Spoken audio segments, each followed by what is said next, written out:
Capital News tonight. Tanzania confirms first coronavirus case.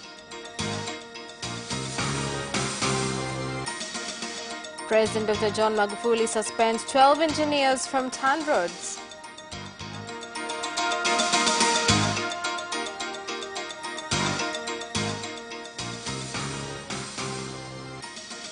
And in sports, government committed to the development of golf in Tanzania.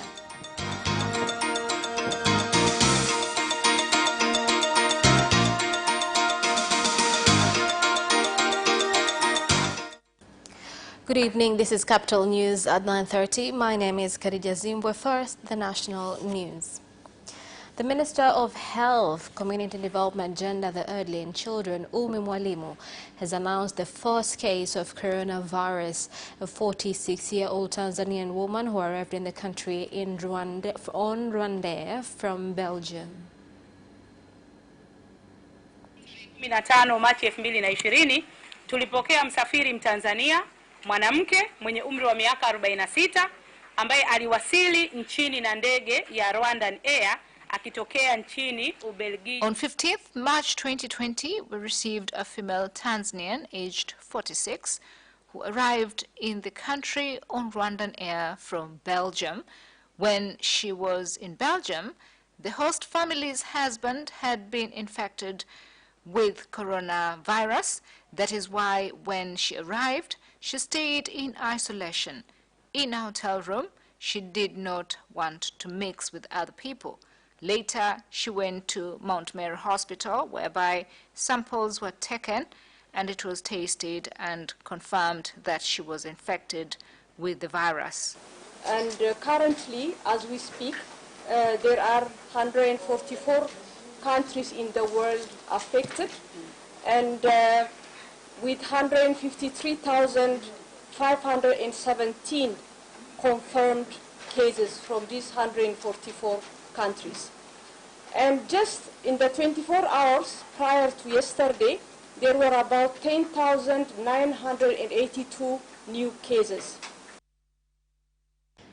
President Dr. John Magufuli has suspended 12 engineers from Tanzania Roads Agency TANROADS office in Morogoro, including the acting manager who had been transferred to headquarters following a directive from Prime Minister Kassim Majaliwa. Speaking on his tour of Kiegea Bridge in Morogoro, President Magufuli also issued a last warning to top leaders of the Ministry of Works, Transport and Communication and TANROADS due to negligence which caused destruction of Kiegea Bridge, cutting off the road linking Morogoro and Dodoma regions for more than 14 days.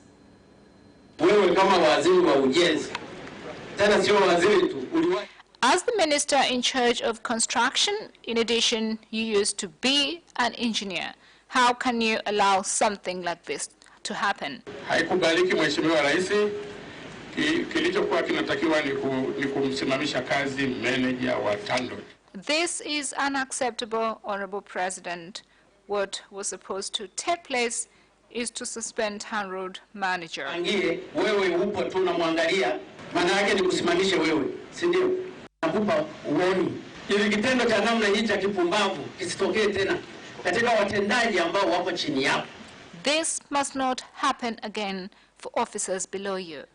This is the last warning. Today, I was supposed to fire you, and it's something I don't do in secret. I do it face to face, because I'm standing on behalf of the people. I don't want my people to suffer when there is money. The economy is suffering because of a few incompetent people I've given power to govern. The national chairman of Chadema, Freeman Mbowe, has announced that as from April 4th this year, they will hold public meetings countrywide in order to get an independent electoral commission and start preparations for the general election. The Chadema leader made the announcement in Dar es Salaam at a press conference held a few days after his release from prison. Kuanzia tarehe 4 mwezi wa 4 Aprili. From 4th of April, we will not wait for a permit from Magufuli or from anyone else. We will hold meetings throughout the country. In this statement, I would like to announce to all Chadema leaders to begin holding public meetings according to the law, demanding two things: a free electoral commission and secondly, preparations for presidential election. That was intentional, that Bulaya, Jessica, and Halima attacked the officer. They came after the fine had been paid. I am the chair, and I could not leave without being escorted. Sasa kama mmemuingiza mwenyekiti jela, mimi ni mwenyekiti wa watu na watu wengi. Kutegemea nitatoka mwenyewe bila kupokelewa haiwezekani. Now, residents of Arusha have called for more education on the coronavirus after the first case on the virus was confirmed today by the Minister of Health, Umi Mwalimu. The patient will be admitted at Mount Mary Hospital in Arusha region. Watu wanakuwa na hofu. Hata sasa hivi kuna mtu anataka kuja kumuona mgonjwa lakini anaogopa kuja. People are scared to come and visit the sick. Some are trying to cover themselves, but they're not sure if this is effective. Kwa kweli kitendo tulichokisikia leo, what we've heard today about corona in Arusha has really shocked people, and they are scared. What we need from the authorities is on how we can protect ourselves. Just yani na shake nilivyosikia kuhusu hili janga, nimeogopa sana, nimeumia. I'm so scared. I've tried to cover myself, but I don't know if we will get masks. However, I've been told that it cannot be transmitted through the air. I urge everyone in Arusha to avoid personal contact. Yani naomba viongozi tuweze kuwork as a team, tushirikiane ili kuelimisha jamii.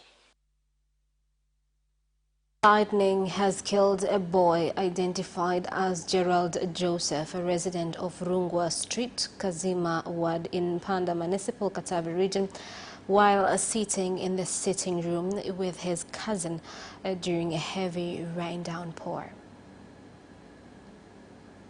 Huyu mtoto alienda kwa shangazi yake. My child had gone to his auntie's place. So when the rain was about to start, he ran with his friends. This is when lightning struck. Tumepoteza nguvu kazi, lakini vile vile na ni pengo kwa mzazi. Hii ndio hali halisi. This is a big loss to the family. It was a group of many kids, but he was the only one who died. We received the body of the child after he was struck by the lightning, and when he was rushed to the hospital, he was already dead.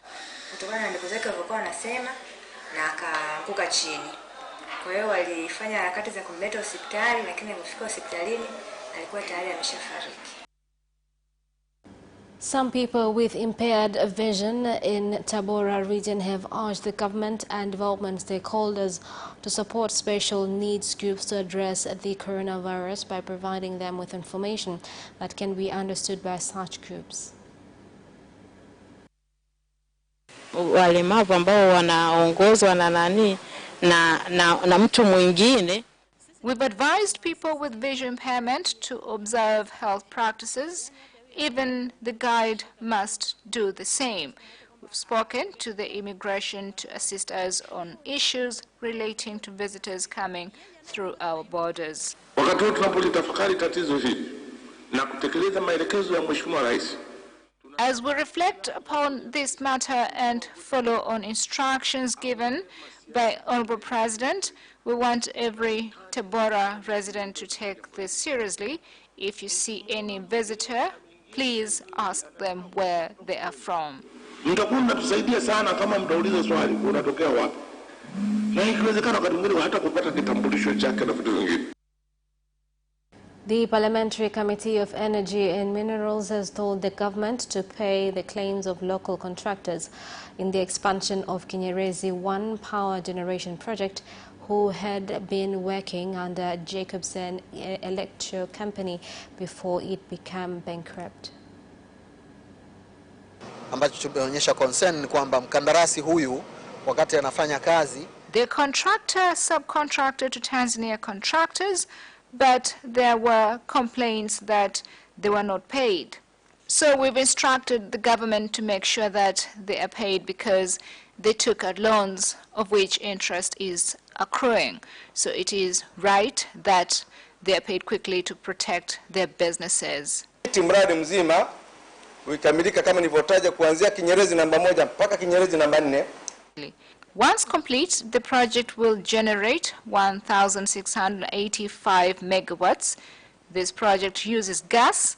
There has been a need from people to see gas being used more. Nieleze kidogo kwa Tanzania kupitia kikao chako Mheshimiwa Mwenyekiti. Permanent secretaries and executive officers from the Southern African Development Community SADC countries have held their meeting in Dar es Salaam via video conference technology due to the global coronavirus pandemic. Naomba nitumie fursa hii kuwaomba na kuwasihi sana nchi wanachama. I would like to take this opportunity to urge member states to continue to protect themselves against the coronavirus and to work together to slow down the rate of infection and to completely eradicate it from the face of the earth. Since Tanzanians took the leadership in August 2019 under the leadership of President Dr. John Pombe Joseph Magufuli, the President of United Republic of Tanzania, our union has continued to get stronger accordingly. And that is the end of national news. International news follows shortly.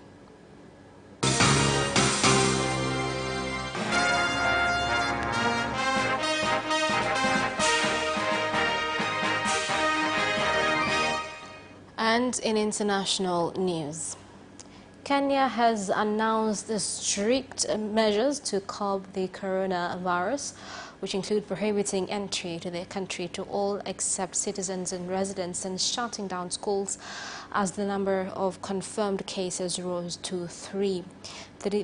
These measures come after 2 people who sat next to the first patient on the plane traveling from US via London tested positive. Yeah, we are here this morning to basically give ourselves assurance about the public health interventions which have been instituted by the Kenya Railways to ensure that we protect ourselves given the recent developments with regard to coronavirus. To be known by either passengers or even people at home. What is important here is to ensure that nobody spreads the virus. We know very well that we facilitate movements, and in the course there could be a person who can easily push it to other passengers. For us, we are ready to play our role. What we just want to urge the Ministry of Health is that they take over the toilet facilities that have been turned into commercial use by some traders, that there is water available at bus terminals, and I would want to urge the Matatu fraternity to be able to take care of them, because already I'm told there are institutions which have already started putting water dispensers at their terminals. So I want to urge that this should be protected. YTV. Now, international conferences that were expected to earn Rwanda 4.5 billion shillings francs, 4.5 billion Rwandan francs rather, have been postponed due to the global coronavirus pandemic. Rwanda was expected to hold 6 international meetings this year. The country has announced that it has 5 confirmed coronavirus cases.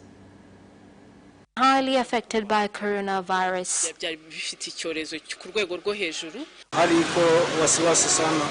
People are living in fear following government's announcement of the number of people that have been diagnosed with COVID-19 virus.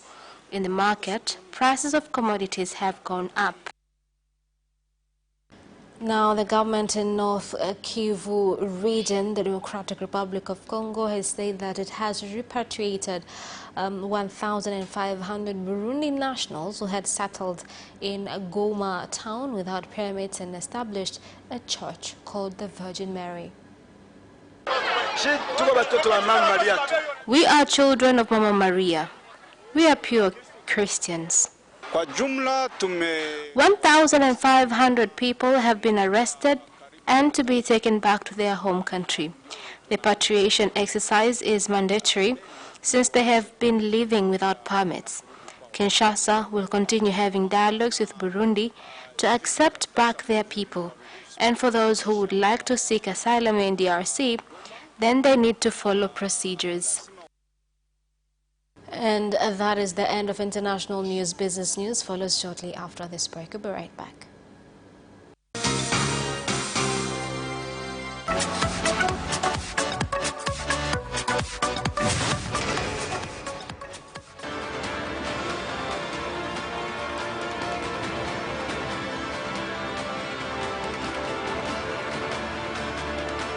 Watch Business Edition as we talk to business leaders and experts in sectors that are transforming Tanzania's economy.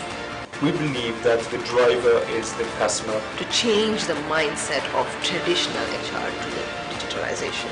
Make sure that everybody can get some access to financial services. And once we understand the vision of our leaders, we then need to be behind them and help them in achieving that vision.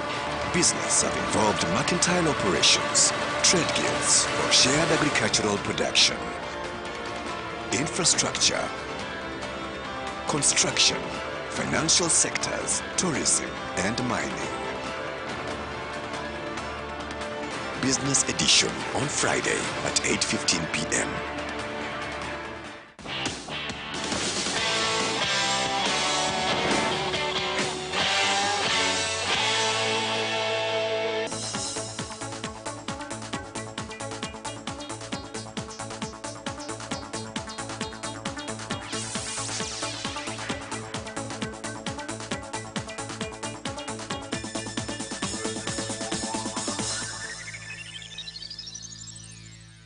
Welcome back, and in business news tonight.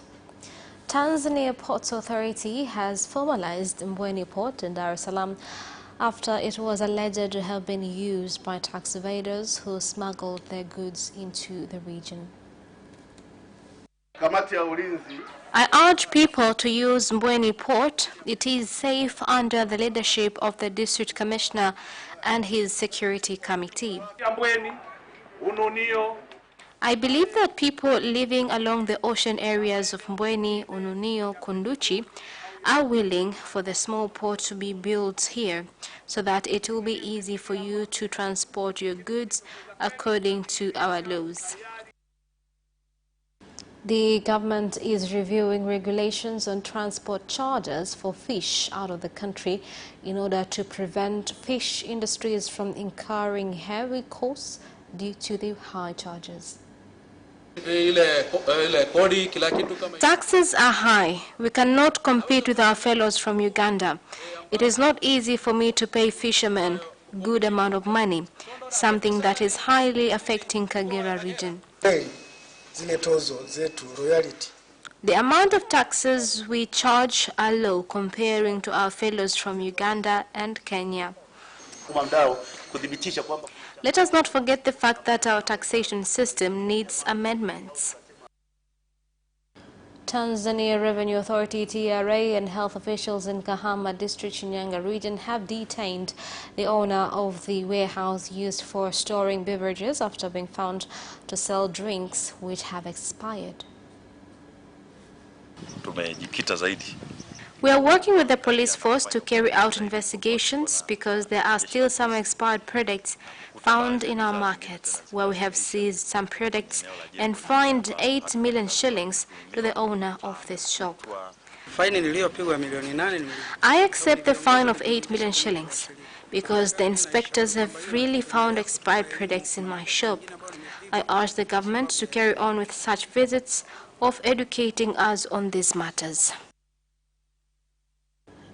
And that is the end of business news. Sports news follows next.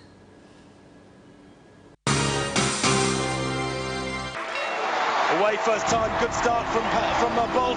Bolt leading a moment and going away. Gay trying to go with him, and he's going to be dragged through to second place, but he's going to win it by 2 meters. Away first time, good start from Bolt. Bolt leading a moment and going away. Gay trying to go with him, and he's going to be dragged through to second place, but he's going to win it by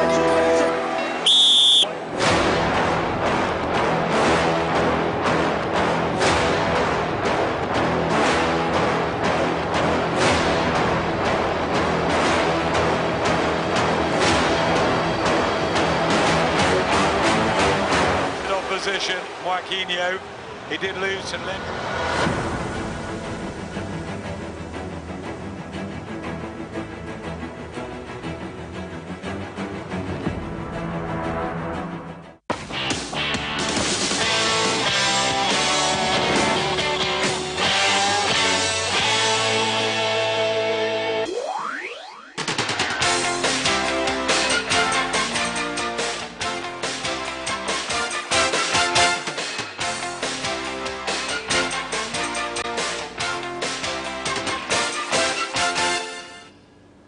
And in sports news, the Minister of Information, Arts, Culture and Sports, Dr. Harrison Makembe, has pledged to meet with golf stakeholders to discuss their challenges such as lack of golf courses and how they can be solved.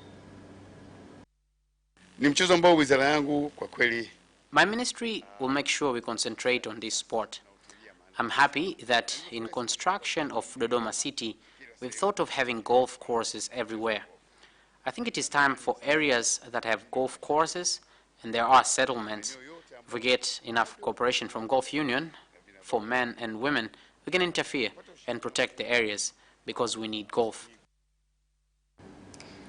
The National Basketball Under-18 team has lost their first Dar es Salaam League game against Mabibo Bullets by 52 points to 48 as they prepare for the Zone 5 Championships. Technically, there is hope because the youngsters did not look so young. They weren't showing any signs of failing to play with Mabibo Bullets, who have been in the league for 3 years. I think this is a great area for them to practice, and I believe after playing the 16 games in the league, we will be in good shape.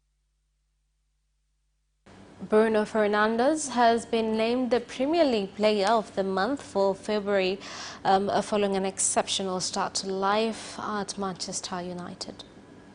Summer interest turned into prolonged January pursuit for the 25-year-old Portugal midfielder, with United getting their man towards the end of the window in a deal worth an initial £46.6 million. Fernandes, who has hit the ground running since moving from Sporting Lisbon, also winning the PFA's Fan Award for top flight players and the club's individual honor for February. It is understood Fernandes and his teammates are to return to training tomorrow. Precautions are in place at United's training complex because of the coronavirus pandemic, but the training ground remains open. Now, Mason Mount will be reminded of his responsibilities by Chelsea after the midfielder broke his self-isolation. It is understood. Here are more details. The 21-year-old was spotted playing five-a-side football with West Ham's Declan Rice at a centre in London on Sunday. It comes after Chelsea revealed in the early hours of Friday that the winger Callum Hudson-Odoi had tested positive for coronavirus. As a result, players, coaching staff and a number of the backroom team were forced to self-isolate in line with government health guidelines. Mount broke those self-isolation guidelines when he met Rice and will be reminded of his responsibilities. And despite Liverpool being 25 points clear in the Premier League title race, former Newcastle United striker Alan Shearer believes it wouldn't be fair to declare the Reds champions if the season isn't finished. Coronavirus has currently suspended the competition until April 3, with doubts over exactly when football competitions across Europe could safely resume.